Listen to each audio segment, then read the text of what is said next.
I'm late! This is the White Rabbit speaking, and in my fashionably late ways, I've had time to reflect on what happened in Series 11 of Doctor Who. With the new series about to kick off just round the corner, it seems like the time was right. Series 11 has had possibly the most mixed reviews and controversial opinions of its fanbase. I've noticed several videos online ripping the latest series to shreds, claiming that it sucked. However, I've not found any that support Series 11.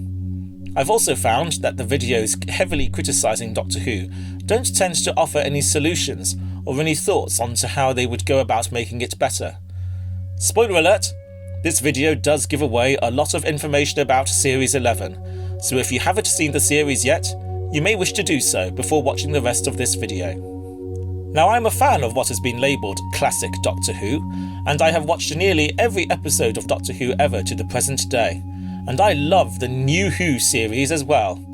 Classic Doctor Who suffered from major production problems, however, and was funded far too lightly. Consequently, when watching classic Doctor Who, one has to look past the visuals and flaws and see what it is the writers and the cast are trying to say, even if the execution is not always at a high standard. With this attitude, things can be found about Series 11 that are positive and hold much potential. In this video, I'm going to give my thoughts on how I'd rewrite the main characters of the show, Team Tardis, as they're central to every episode. I will draw from experience of previous Doctor Who to enhance this process. This rewrite is not going to actually completely change what's there. It's more about looking what is there, enhancing it, and making some subtle modifications that will better portray the characters that I think the writers are going for. So let's start with Yasmin. She is meant to be a fairly smart girl. She's ambitious and doesn't want to remain being a parking ticket officer. She fits the role of policewoman almost perfectly. She's dutiful, loyal and responsible, and can take command of a situation if need be. Her opening scene in episode 1 is fabulous. She takes control of a situation of two older ladies bickering in the street. And sadly, no more of this behaviour is present in the series. She's also friendly, approachable, and can get people to open up to her, like in episode 2 and in episode 8. Like the Doctor, she's also a curious and investigative character. In episode 4, we had an opportunity for Yasmin to showcase her police detective skills, but instead she's just following her mother and having soap opera style chit-chat. There are terribly missed opportunities with Yasmin, and she needs more consistent writing and more opportunities to shine. I hope that Series 12 will build on the few wonderful moments she has from Series 11. Next is Ryan, a courageous, brave young man. He's willing to throw himself into unfamiliar situations and doesn't let his dyspraxia get in the way. He's the action man of Team Tardis. In episode 2, he happily takes a laser gun to protect his friends, and in episode 7, he takes the lead in finding a lost warehouse worker. He'll also stand up for what's right with no fear, confronting the villain in episode 3 and standing up to the boss in episode 7. Now, I'm going to risk offending people by saying this, but I personally don't feel his dyspraxia is written very well. It just seems to come up randomly during the series, and people just say a few words of encouragement, or he takes some deep breaths, and hey presto, he can do it. The only time we see him fail at something is in the very first episode, when he's attempting to ride a bicycle. But of course, for some reason, he's doing this on an uneven surface outside. I'd like to see Ryan land in more trouble, struggle, and watch him triumph in the end. I'd also like to see him rather insecure about his physical capabilities. Dyspraxia can cause people to be nervous about engaging with certain activities. In episode 7, for example, he could show an absolute dread of going to visit the company. He could be haunted from previous bad memories of manual labour work when faced with the packaging job he is given at Kablam. Throughout the series, we never see him particularly vulnerable, and we don't see him ask for help. It would be nice for him to learn to accept help, and that it's okay to ask for it.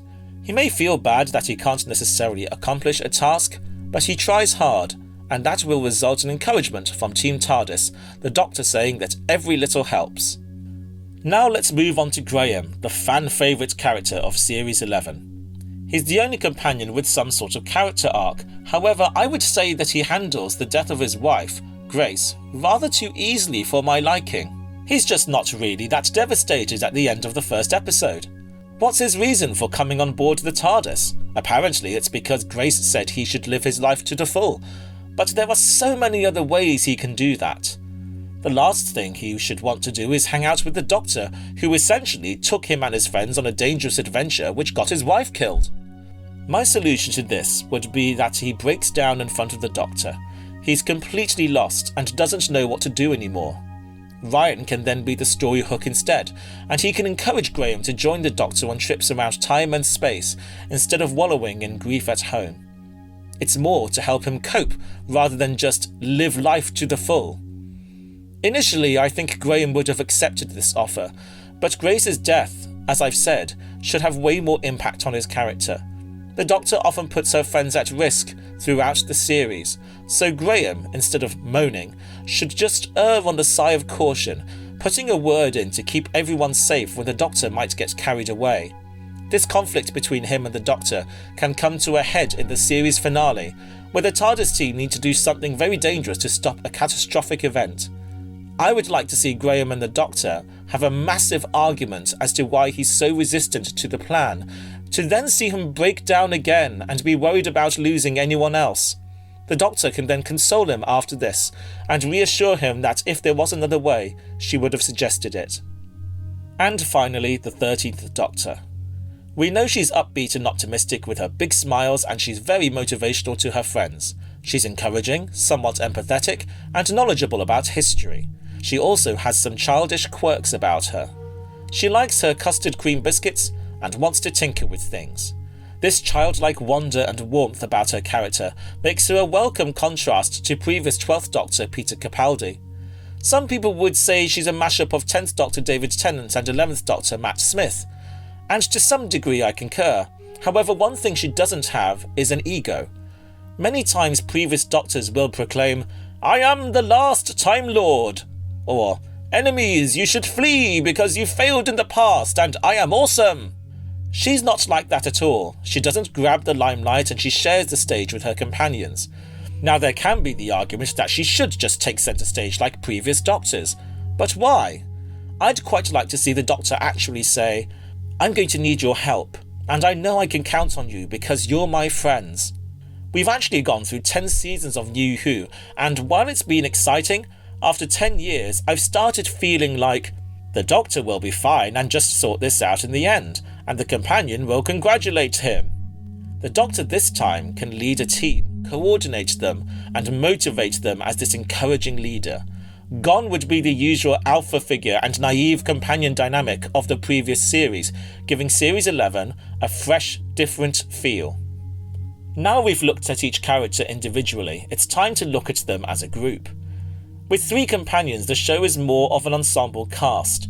It can be written for successfully, as proven by so many other shows that do this, and Doctor Who has had 3 companions before, in 1st Doctor William Hartnell and 5th Doctor Peter Davison's inaugural years.